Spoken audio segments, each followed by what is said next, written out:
Here we are. Here we are, guys. Here we are. Well, welcome in to a loser's lounge. Womp, womp, womp, womp. And that was a tough one. We are, of course, presented by DraftKings Sportsbook.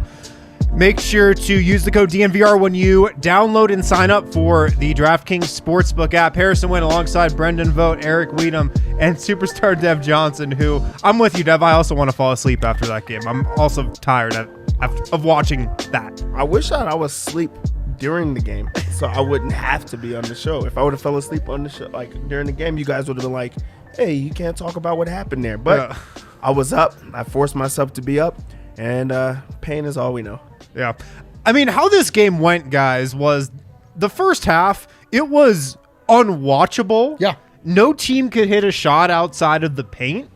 And I think the Nuggets and Clippers combined hit like 2 threes or 3 threes in the entire first half. Still, Denver was in control of the game. They were in control of the game in the third quarter.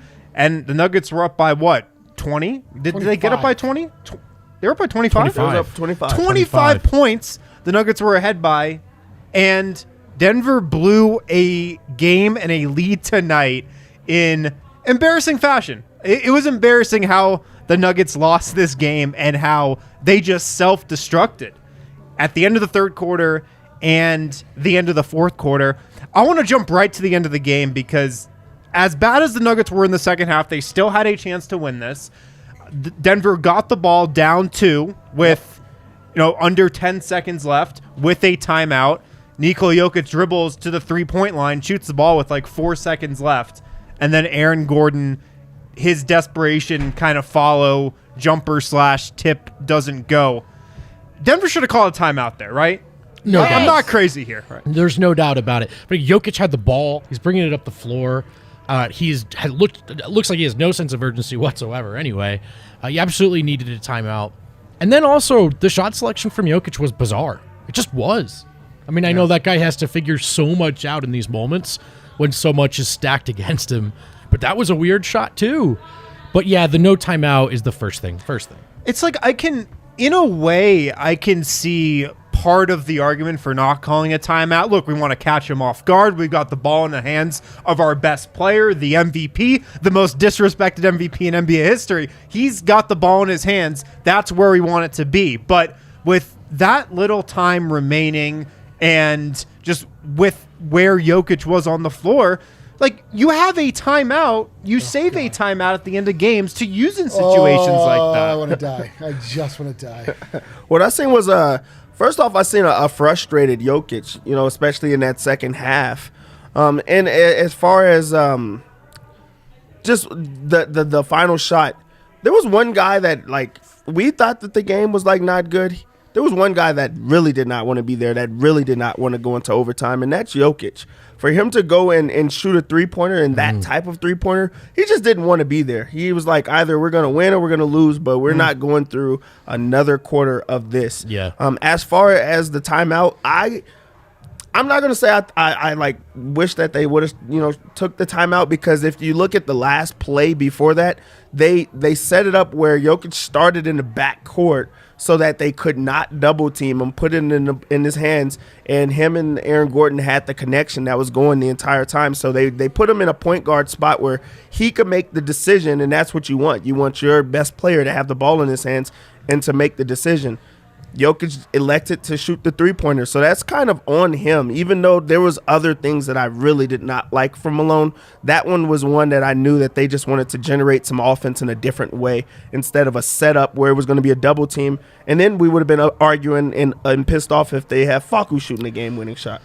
Harder to double out of a timeout, though, right? I mean, you can run something, you can get Jokic in motion. I'd even rather have Jokic running in action to get him in the corner than just a pull-up three. I mean, hindsight's 2020, but I just thought with the way Denver couldn't score to save their own lives, to just find a way to. I mean, I could see maybe transition. You would think it goes better, but I think you got to try to draw something up there, and Dude, you have to. You have to. That's yeah. not even a hindsight 2020. That's a foresight is 2020. As it was happening, Present side is 2020. Yeah. We were all screaming. I was positive that I just was mistaken, and they just didn't have a timeout left. No, And I looked, and you purposely leave a timeout to call in those situations. dude, I am so beside myself with the way that that last. The part of Clippers that game scored 28 points in the first half tonight.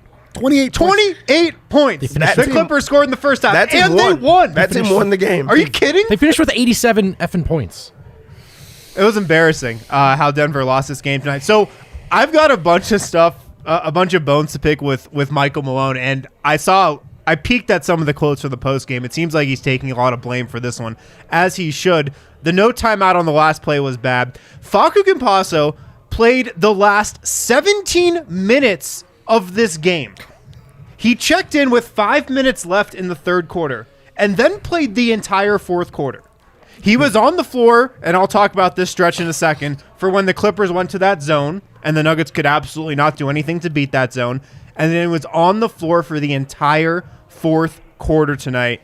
And Facu finishes with 2 points on 0 of 6 shooting, 0 of 5 from 3. He was a minus 19 in 28 minutes. What? I don't even know. Does anyone have an attempt at the rationale?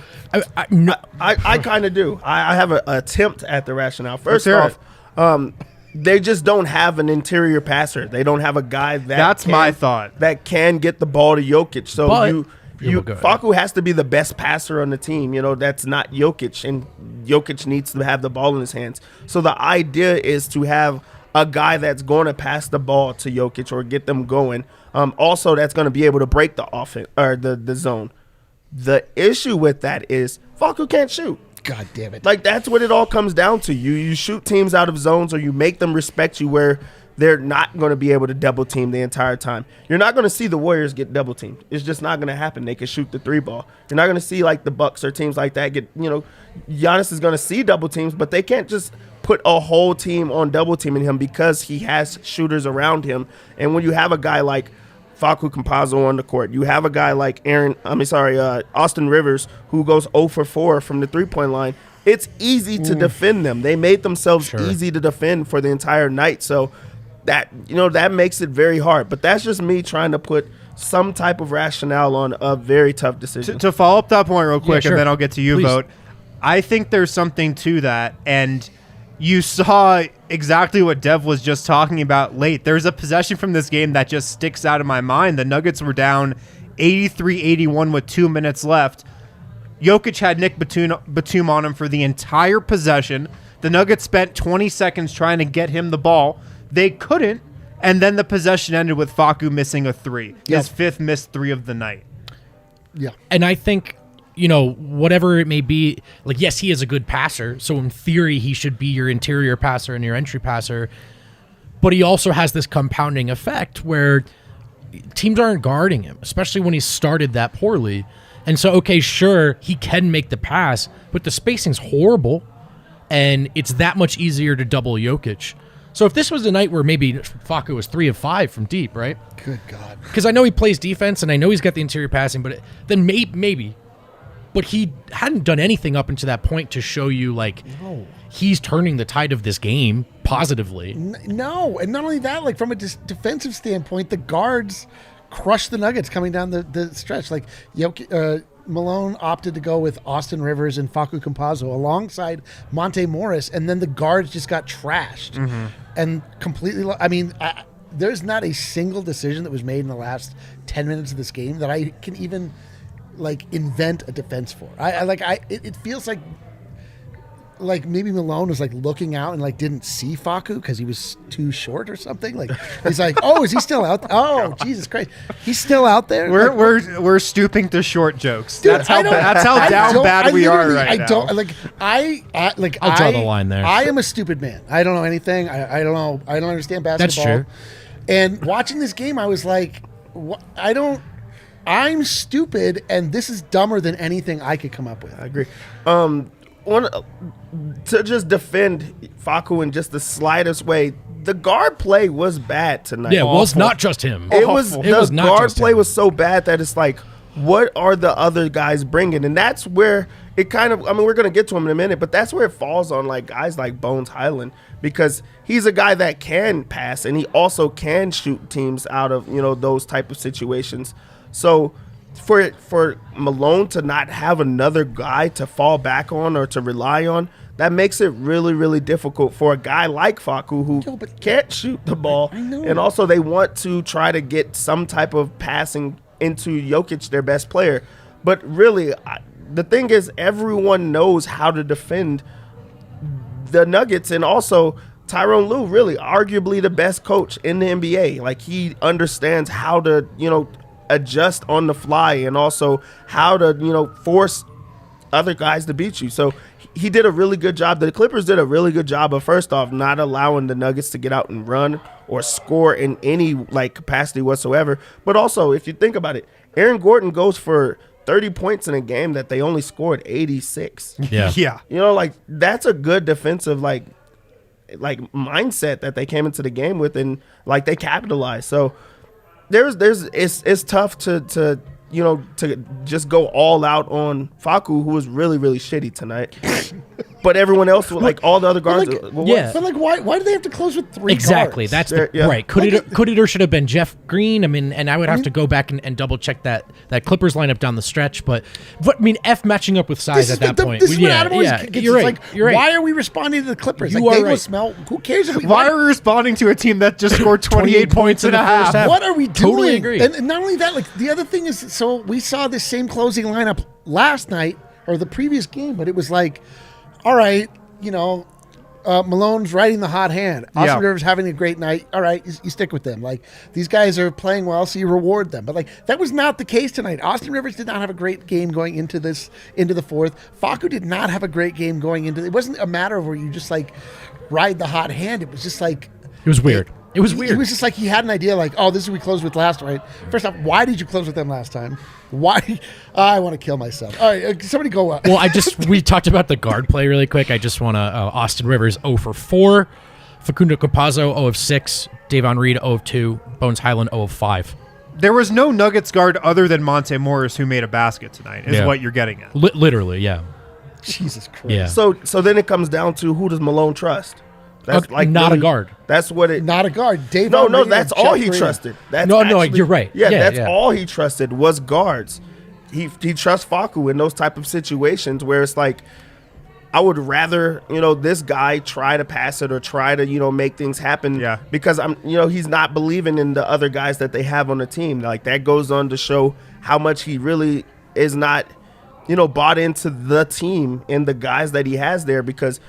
Against a Clipper team like that, I'm sure he looked at it and he said, hey, who was the guys that was in those big runs that we had early? And he asked some guys. I'm sure looking at it, you don't think about, who's having a horrible game or who hasn't made a shot, because they were up by 25 points in the game. So you want to go with the guys that you feel confident in. I feel like Malone got a little too confident in his guys, and that's when you see these type of games. So really, I don't want to defend Facu. I don't. But I really think that it was just more so who else does he go with? Yeah. I said there were 3 bones I had to pick with Malone. Let me get to my third. The no timeout on the last play, the 17-minute straight ultra marathon that Facu Campazzo ran in the second half. The third is Denver was up 10 points, 62-52, with 125 left in the third. Nikola Jokic goes out of the game. The Clippers go to a 2-3 zone. They stayed in that zone for the next 4+ minutes and went on a 12-4 run. End of the third to beginning of the fourth. Denver stuck with, I think, the same lineup throughout that whole span. Facu, Jeff Green, James Ennis, Davon Reed, and Zeke Naji. Denver could not get anything going against this 2-3 zone. Clippers were forcing the Nuggets to shoot from 3. I mean, you've got Facu, Jeff Green, James Ennis, Davon Reed. 4 guys I don't really trust shooting the 3 right now. No substitutions, no change up, no switching strategy. It was just pretty much the Nuggets throwing the same thing at the Clippers 2-3 zone for 4 minutes straight, and LA just took advantage, like I said, for 4+ minutes in a row. And that really got the Clippers back in the game, because by the time Jokic came back, it was a 2-point game. Yeah, in that stretch, or just in that situation, you just go and look at the reason that the zone worked for so long. The Nuggets shot 12% from 3 tonight. 12. They went 4 of 33 from beyond the arc. 4 of 33. You're going to be able to zone that team, especially without their best player in the game. And if you think about it, Aaron Gordon had 30 points. Jokic finishes with 8 assists. There goes all the offense. That's every single basket they had in the game, pretty much. Jokic has 21 points. He has 8 assists. Aaron Gordon has 30. No one else helped, and they did not shoot well from 3. So it's easy to just say, give Jokic the ball, give Jokic the ball. They're double teaming them. They're triple teaming them. They were switching every single thing. They had a guy touching them at all times because they were like, hey, we're going to beg someone else to score. We're going to dare someone else to score. And they dared them, and it went through. So that was a horrible offensive game for the Nuggets, and it was easy. I think anybody could have guarded them tonight. Yeah. It was a really rough one. Definitely, up there with Denver's worst losses of the season. The good news, the Nuggets are still above 500, Yay. 20-19. Denver starts a 6-game homestand. Maybe they'll have DeMarcus Cousins. How badly does the Nuggets second unit need DeMarcus Cousins? And their starting unit. And, man. By the way, JaMychal Green played 17 minutes tonight. They started him and then just throw him on the shot. I'm not saying he played well and they went away from him. It was just he was a plus 15. Really in those 18 bizarre. minutes. Yeah, he didn't necessarily do anything great, but things were going fine. Yeah. I don't know. Just another note. Really weird. Yeah, like I said, really, really tough one tonight, but hopefully greener pastures await the Nuggets when they get back to Denver. Let's hit Nikola Jokic's night because we were getting ready to debut a great new segment on this show. I don't think we could do it, And guys. I can't believe we have to debut it tonight. I don't know if we can. We have to. Eric made the I graphic. did. I made 2 graphics. Yeah.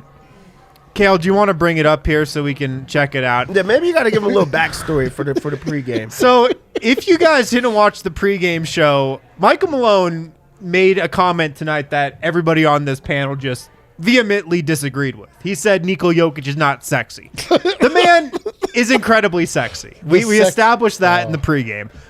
So, from now on, we're going to decide how sexy every Nikola Jokic game was tonight. Yeah. So I want to go around. So and, here are the stages. Yeah, here we go. Cold fish stew, not My good. God. Yeah, that's never good. Then That's never good. purgatory pouty. That's Okay. not quite cold fish stew. Standard sexy. Just the standard. or the Sombor smolder. Okay. Or hot to trot. Somber smolder. This is some of your best work. I'm going to give you a raise.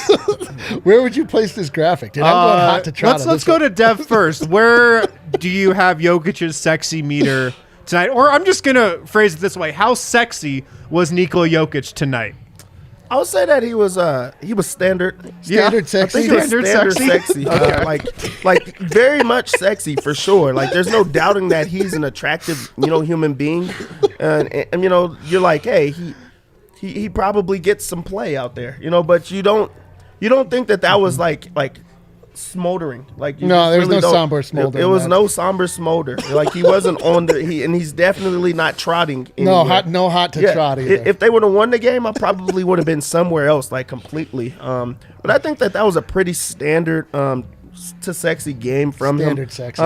The turnovers like a bit too many for me. I think that it's still the careless passes that I feel like he gets frustrated or he wants guys to be where they're supposed to be and they're still not. So Yeah. he just kind of gets back to the pouty part when those type of things happen. So Dipped you got into to the see- pouty. Yeah, What you was got it? to Purgatory see- pouty. Yeah, Purgatory pouty. So you Dipped get to into- see a yeah. wide like area of what you've seen tonight. So I'm just gonna go with sexy, like standard sexy. Standard Well, he sexy. probably was a little purgatory pouty tonight because No question. he just couldn't get the ball. That made me purgatory powder. The Eric last Weedham, how sexy was Nikola Jokic tonight? Nikola Jokic, well, I mean, he was standard sexy. I mean, Yeah. that's the right answer. He was standard sexy. He gave us a stat line that we all have come to appreciate and expect, which is he rattled off a double-double like nobody's business. And then when he had a chance to really get smoldering, the ball was stolen from him, or it was not even. It didn't even make it to him. So I am sitting here thinking about my answer. Like, like what can I we say talk- that's yeah, thoughtful we need to here? assign other areas. I mean, Jokic is standard sex. Jokic's sexiest play tonight was the sombor. I know. that That was- sombor shuffle. that was a Well, full It was hot to trot. very Welcome sexy. back. Full on hot very to trot. sexy, man. By the way, Sombor Shuffle, freaking he hot was to shooting trot. like 0% on the year coming He hadn't in. made one in a while. it Yeah, felt and like. that was maybe It was a pretty deep one, highest too. degree of difficulty. He's yet. hit some classic sombors against the Clippers. Of course, the one in the bubble, which was like a 3 over Paul George from the top of the key. Very sexy sombor. Tonight's was really nice, too. But Jokic finished tonight 21 points, 13 rebounds, 8 assists, 5 turnovers. Only 14 shots. 9 of 14 from the field. A lot of that was the inability to give him the ball. Yeah, with regards to only taking 14, it's the first quarter and the fourth quarter. And in the first quarter, he wasn't very aggressive, but who cares because they dominated. Right. So I He don't had a really- ton of assists. I'm not going to sit there and be like, oh, he should have been more aggressive. And then in the fourth quarter, they literally could not get him the ball. I thought they were trying some new stuff, fellas. The high-low flash was there, but my God, are they bad at it. And I It was working a little in the first half. in the first, but Yeah. it was still like Philly had to figure that out because teams just knew, like Ben Simmons and Embiid together. Like, this is not hard to figure. Philly had to figure out how do we get Embiid the ball, and Denver's going through it now. And this, particularly with the high low, which they tried tonight, this looks like a team that needs to practice. Together because these are almost all things that have been talked about in theory. It looks like, and then they're going out on the court and just sort of stumbling their way through it. So good thought tonight. They tried some new things, but the execution was so bad. Yeah. Cold It really fish was stew. Yeah. Still. Yeah. It was a tough night for Jokic. I mean, you think about it on paper, and he should have been hot to trot tonight. Should have been hot to trot. Everybody knows it. You look at the lineup that the Clippers were rolling out there. The biggest guy they played tonight was Marcus Morris. Yeah. Let's hit a break real quick, and we'll get to our DraftKings King of the Game on the other side here. Oh. A guy who had a great night for Denver, and I really want to talk about his night a lot. I'm pretty sure our guy Crystal Ghost is like several deep right now, but Breckenridge Brewery is the official beer of DNVR. They also have regular And seltzers. catching strays from Brett. No, he tagged me before the game. Okay. Saying he got some Breck Brew. Let's freaking go. You guys know we love Breck Brew. They're official beer of DNVR. And right now, you can order food from their farmhouse. You can still order curbside pickup from 12 to 8 p.m. Call 303-803-1380 from 12 to 8 p.m. for pickup. Use code DNVR for $5. Of course, the farmhouse has delicious food and booze. But I think right now you guys just want to get your hands on the booze. So check out the Breck Beer Locator. You tell it where you live, what you're looking for. It'll tell you where to go. And you can also get beer delivered from the Drizzly app or just head to your nearest grocery store. Breckenridge Brewery, the official beer of DNVR. And by the way, please check out that Mile High City Copper Lager, Please check it the out. Denver Nuggets beer. Just check it out. Would It, you please? it goes down a lot easier than second halves do. I promise you. I promise you that. And Ball knows that people are what make Ball special, and that's why they're looking for more special people. Right now, they are hiring, and the position is on the front line of the aluminum beverage can production process at Ball's plants. The company is offering a very competitive $27.39 per hour with potential for increase at 6, 12, and 18 months on the job. It offers exposure to a lot of other manufacturing opportunities in the plant. The production technician role touches on other stages of production, making aluminum, cans, and ends. Does that sound appealing to you? Well, you can apply by texting Golden to 77222 and you'll get linked to open positions. You can also go directly to jobs.ball.com and search for Golden. That's jobs.ball.com and search for Golden, or simply text Golden to 77222. Also, check out Strava Craft Coffee. Use code DNVR25. Get 25% off your first order of Strava. For recurring customers, use code DNVR20. Get 20% off Strava Craft Coffee. Packed with CBD. Takes away back pain, neck pain, arthritis, migraines. If you have trouble with any of those, check out Strava Craft Coffee. Oh, sorry, it's a Wednesday show, isn't it? DNVR25, 25% off your first order. DNVR20 for returning customers. And I thought I nailed that one. You're welcome, Ball. That's Oh, yeah, free. I think I might want to That's free. get some Strava for the migraine I feel coming on after that that game we just watched. All right, we are back here on the DNVR Nuggets post-game lounge presented by DraftKings Sportsbook. Make sure to use code DNVR when you download and sign up for the DraftKings Sportsbook app.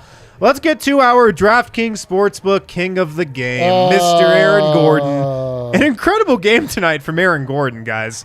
30 points, 12 rebounds. I think that's a season high. I know it's his most rebounds since December 1st. He had 8 rebounds in the first half tonight. That was his most since December 1st. So I think this is probably one of his season highs. 11 of 16 from the field, 1 of 4 from 3, 7 of 7 from the line. Dev, I'll go to you first. What stood out most to you about Aaron Gordon's night tonight? The cohesion and the connection that him and Nikola Jokic had. yeah. Like, that was the best connection I think they've had since he's been in Denver. It just seemed to be like he just knew exactly where Jokic needed him to be. Backdooring, always moving, active, and he scored in different ways than we used to seeing him score. Like, usually it's just like a post up every single time where he's just overpowering guys. That time he's moving without the ball and finding holes in the defense. I loved that part. And just dunking every single time he dunked. He's just right there. He got to the free throw line, knocked down 7 of 7 from the free throw line. So he was just ultra aggressive in his game and used that athleticism in ways that we haven't seen. It's not just jumping high, but he's grabbing boards. He's creating mismatches and just a high flyer that just kind of is starting to get the IQ of it all. So I think just them being on the same wavelength. Yeah, man. I mean, it was just him cutting. Yeah. It's awesome. Cutting. Like, that's the thing that you watch that you go, okay, cool. Do that all the time. And also do that all the time during this game so we don't lose it. Not just cutting, though, but also driving, right? When he already had the ball, not settling for jumpers. But we see him do that. That thing where it's like you just desperately want somebody to play off of Nikola Jokic, and be it, like actually having some gravity around the outside of the rim. It's been so open long spacing. since we saw someone else moving as Jokic has the ball. Yes, but then also it doesn't just have to be drive and kick threes. Like, we can get guys that also then cut to the rim. That's another element of basketball that's available to them with Nikola Jokic. And he went 7 of 7 from the line, right? An area where he usually struggles. So you got to like virtually everything about his night tonight. To nit point, 4 turnovers to 1 assist, to nitpick rather. But that's a blemish on the guy who played really, really well tonight. And Denver was really only in that second half because of his activity. So probably as good as we've seen Aaron Gordon look offensively. Hot to trot. Yeah, he was hot to trot He was tonight. hot to trot. I really liked Aaron Gordon's night because pretty much like all you guys said, he really played to his strengths. I was kind of upset at him after that Thunder game because he just really was roaming around the 3-point line all game. And today he got back into the paint and did what he did best. Cut off a Nikola Jokic, move without the ball, finish plays at the rim. I mean, he went 11 of 16. He was 5 of 6 in the first half, and his only miss was from 3. All his makes were in the restricted area. And tonight he goes 10 of 12 from 2-point range. All those shots were in the restricted area. Yeah. Dunks, layups, taking advantage of mismatches when he can. I still want to see more of that tonight. We actually really didn't get that too much. He got most of his points off cuts and just kind of duck-ins and stuff like that. I want to see Denver look to exploit him on mismatches more. But all in all, I mean, 30 points. It was the Nuggets' leading scorer of the game. It was a huge night for him. You know what people are not going to talk about? How much the Nuggets desperately needed Will Barton in that game. They truly did need him, and it was great to see Aaron Gordon step up and be that extra guy, because they really did need the scoring on a night like this. But just having a playmaker and a guy that can get Jokic the ball. Like a lot of times they talk about Will Barton be a ball stopper or a guy that takes selfish shots, but he's also one of the best passers to Jokic. He's one of the guys that you also have to respect his 3-point shot. So just missing that is something that I didn't think about until later on in the game, or just in hindsight because they lost the game. I saw someone in the chat say, if Barton's out there, they still blow the lead, but then they win by 5. I feel like that sounds about right. Maybe. I think Dev makes a great point. They absolutely missed Will Barton tonight. Look, I'm pretty sure Will Barton would have made a 3 tonight. Maybe he would have helped Denver shoot 5 of 34 from 3. I bet he could have gotten the ball to Nikola Jokic on a couple of those post-ups